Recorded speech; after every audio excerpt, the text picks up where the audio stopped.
ভোলা, সত্যি যদি তুই আমার কথার বাধ্য হোস, তাহলে যতদিন না আমার পুণ্য শেষ হয় ততদিন ওই যমরাজ আর চিত্রগুপ্তকে তোর সিংহে চড়িয়ে বন বন করে ঘুরবি, বুঝলি? ও, এখনো চাকরি পাকা হয়নি? এখনো পাকনি? সব জায়গাতেই এক ব্যবস্থা। মর্তলোকে ব্যক্তি চালের আড়তদার ছিল, অন্যকে বঞ্চিত করে লক্ষ লক্ষ মন চাল অতিরিক্ত লাভে কালোবাজারে পাচার করে। কি ভীষণ! বাবা, আর করবনি বাবা, সত্যি বলছি বাবা, এবার জন্মে চাল নিয়ে আর চালাকি করবনি বাবা। চুপ কর হতভাগা, লক্ষ লক্ষ মানুষের মুখের গ্রাস তুই কেড়ে নিয়েছি। চিত্রগুপ্ত, লিখে নাও, একে আমি চিরকালের মতো রৌরব নরকে নিক্ষেপ করবার আদেশ দিচ্ছি।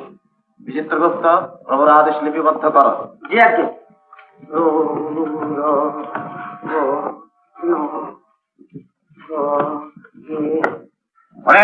এটাকে রৌরব নরকে নিক্ষেপ কর। রক্ষা করুন, ওতে সব চাল ছিল না, তবে অর্ধেক কাকড় ছিল। হ্যাঁ প্রভু।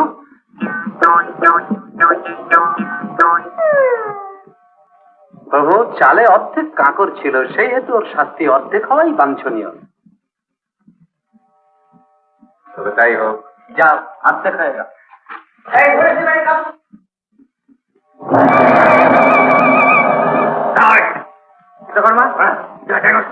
এই লম্বদা, ধরো, ঠিক বলেছিস। খবরদার আগে ছাড় দিনি, এক্ষুনি ডেগস নিয়ে আসছি।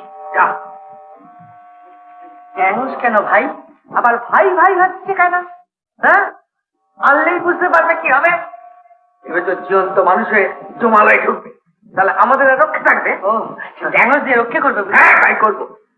ঢ্যাঁড়স দিয়ে তোমার মাথাটি ঘেঁটলে আত্মাটি বের করে। ও, মাথা না, আত্মা নয়, মাথা ঘেঁটে। হ্যাঁ, তো কি আছে?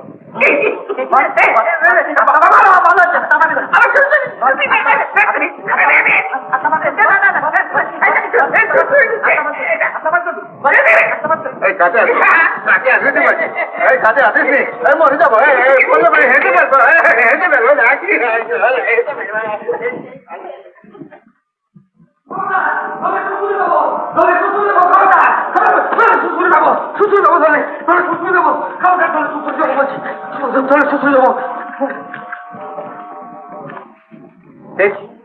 জীবন্ত মানুষ এ কি করে এলো? তাই তো, কাকে আনতে কাকে আনলি রে তোরা? আর কি করি বা মহাধর্মাধিকরণ যমরাজের বিচার কক্ষে প্রবেশ করলো? চুপ করে দাঁড়িয়েছিস কেন? কথা জবাব দে। আগে আগে কি করবো? সুড়সুড়ি দিয়ে ঠুকে বললো যে সামনে থেকে দূর হয়ে। চিত্রগুপ্ত, এর জন্য তোমায় জবাবদিহি করতে হবে। হ্যাঁ, বাঁধোকে।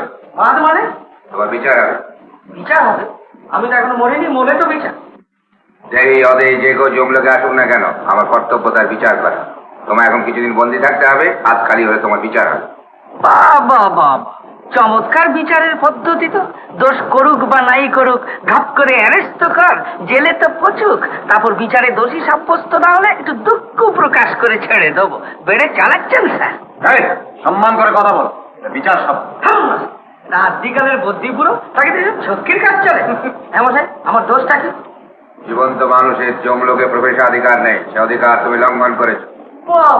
আমি নিজে এসেছি না, আমি তো ঘুমিয়েছিলাম। আপনারই তো লোক আমাকে জোর করে ধরে এনে এখানে খুন করতে গিয়েছিল, তাদের ছেড়ে দিয়ে আমার উপর হামলাবাজি। আচ্ছা, একবার ফিরি, খবরের কাগজে যে দেবো না। আহা, রাগ করছো কেন? শান্ত হও। বুঝতে পারছি ভুল হয়েছে, মস্ত ভুল। সে কি পিসি, তুমি এখানে? হ্যাঁ বাবা, কলেরায় টেনে নিয়ে এলো। দেখ না, একবার করে টেনে নিয়ে যাচ্ছে, আবার ফিরিয়ে নিয়ে আসছে।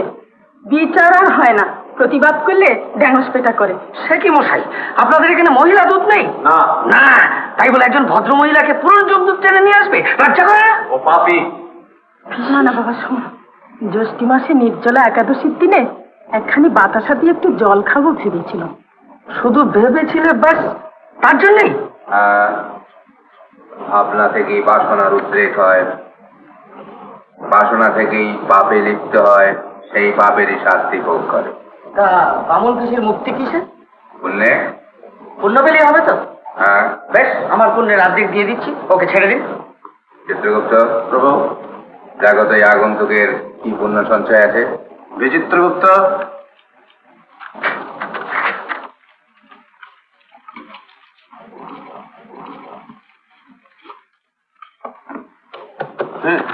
এই সংখ্যার জাবতা খাতারে ফল যাকে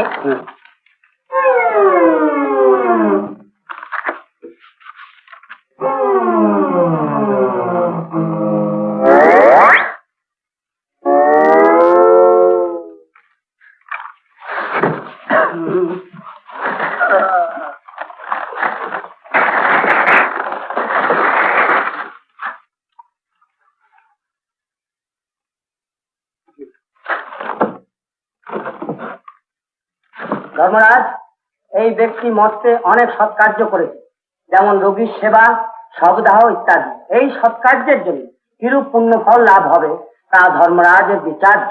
ব্রাহ্মণ সন্তান হয়ে জাত ও জাতের সব দাহ করায় পুণ্যর্জন। কি আর বাচিনের মতন বলছো বিচিত্রগুপ্ত? তুমি ঠিকই বলেছো চিত্রগুপ্ত।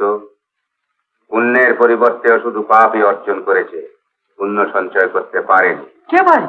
আমি? ওমা, এই যে আসবার সময় ধর্মশালা করে দেবো, যক হাসপাতাল করে দেবো, অনাথ আশ্রম করে দেবো, এত সব ভাবলুম, আমার বেলা সব বেঁচতে গেল। ভেবেছিলে ভাবলেই পুণ্য প্রাপ্তি হয়ে গেল? পিসিও তো শুধু ভেবেছিল, তার বেলায় পাপ হলো, আমার বেলায় ভেবে পুণ্যি হবে না কেন? তাই তো।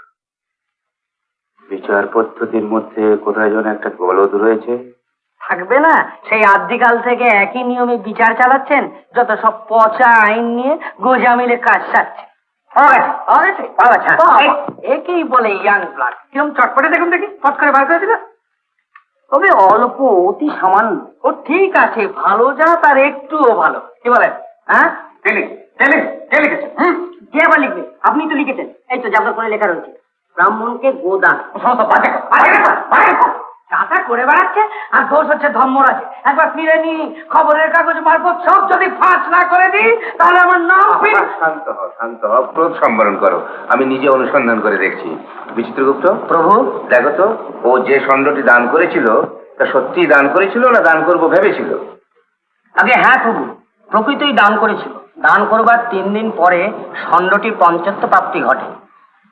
এখন কি হয়ে জন্মাবে এই নির্দেশ না পাওয়ায় যমলোকের গোশালায় কচি কচি লতা পাতা খেয়ে পরম হর্ষে বাস করছে। আমি নিজে চোখে দেখতে চাই। যথাজ্ঞা প্রভু।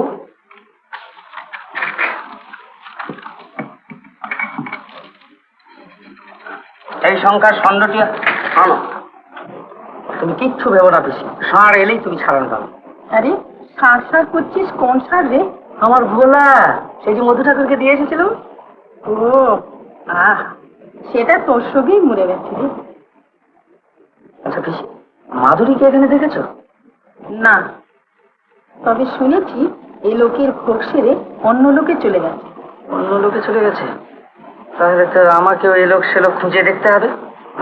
আচ্ছা পিসি, ষাঁড় এলেই তো তুমি ছাড়ান পাচ্ছ। মাধুরীর সঙ্গে যদি দেখা হয়, তাকে বলো যে আমি এসে গেছি, শিগগিরই তার সঙ্গে দেখা করো। নিশ্চয়ই বলবো। এই সেই ষাঁড়? হ্যাঁ প্রভু।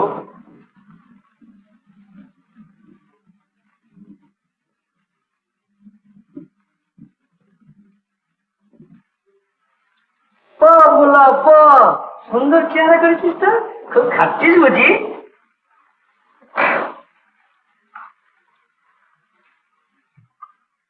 স্যার, তাহলে আমার পুণ্যের অর্ধেক নিয়ে পিসিকে মুক্তি দেওয়া হোক। হ্যাঁ, যথার্থই তুমি জানি। তোমার পুণ্যের অর্ধাংশ পেয়ে তোমার পিসি বিষ্ণু লোকে যাবার অধিকারিণী হল। ওকে বিষ্ণুদূতের হাতে অর্পণ কর। বিচিত্রগুপ্ত, লিখে না। চলি বাবা, তবে আমি যাই। হ্যাঁ মাধুরী,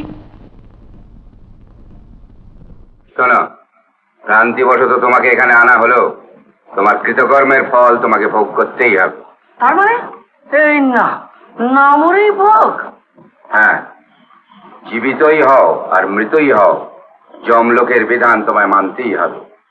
তবে যেহেতু আমার নিয়োজিত দূত ভ্রমবশত তোমাকে এখানে নিয়ে এসেছে, একটা সুযোগ তুমি পেতে পারো। বেছে নাও, আগে পুণ্য ভোগ করবে না পাপের শাস্তি গ্রহণ করবে। পাপের শাস্তি? সে তো শুনছি ভয়ানক ব্যাপার, ভীষণ লাগবে।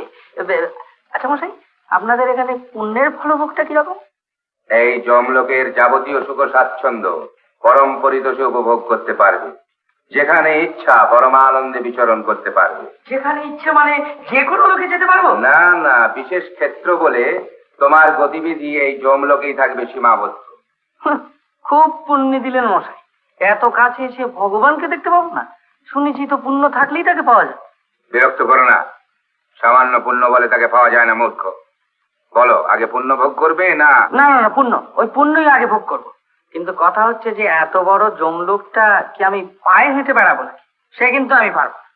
যদি পদব্রজে না হয়, তুমি তোমার ষণ্ডের পৃষ্ঠে আরোহণ করে যথেচ্ছা ভ্রমণ করো। কিন্তু ও তো আবার এখন স্বর্গের ষাঁড়, আমার কথা শুনবে কি? আমার আদেশে ব্যতিক্রম হবে না, তুমি যা বলবে তাই শুনবে। এই যমলোকে একমাত্র তোমারই আজ্ঞাবহ হয়ে থাকবে। তাই হবে? আমি যদি ওকে বলি শ্রী বিষ্ণু মানে ভগবানের কাছে নিয়ে যেতে, তাই হবে? বারবার বিরক্ত করো না। জড়দেহীরা যথেচ্ছা গমনের অধিকারী হতে পারে না, সে অধিকার দিতে পারেন একমাত্র স্বয়ং ভগবান শ্রীবিষ্ণু। ও আচ্ছা, তাহলে পরীক্ষা করেই দেখি আমার কথা শোনে কি না।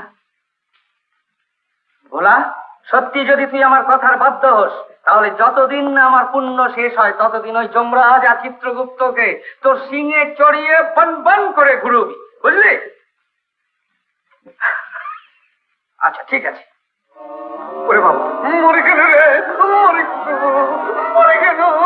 ভোলা, উঠো, উঠো।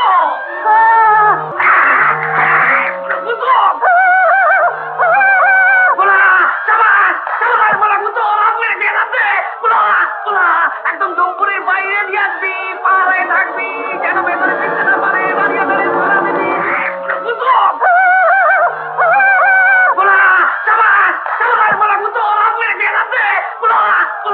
একদম জম্পুরের বাইরে দিয়ে আসবি, পাহাড়ে থাকবি, যেন ভেতরে ফিরতে না পারে। দাঁড়িয়ে দাঁড়িয়ে ধরা দিবি, ঢুকতে দিবি না।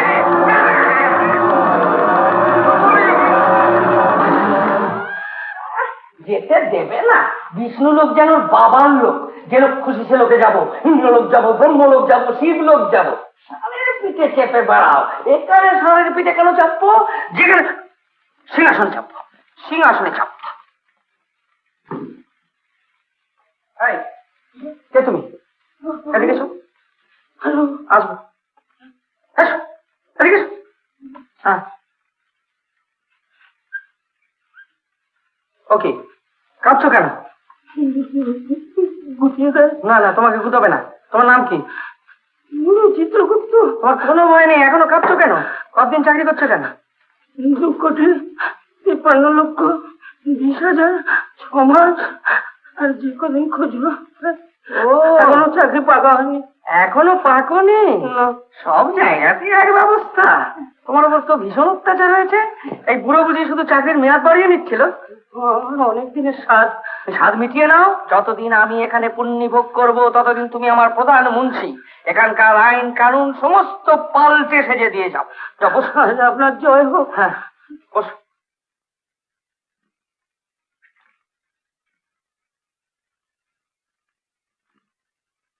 বাবা, পুণ্যি ভোগ করছি। পুণ্যি। এরকম আরো অনেক সিনেমা দেখতে হলে ডাউনলোড করুন ক্লিক অ্যাপ।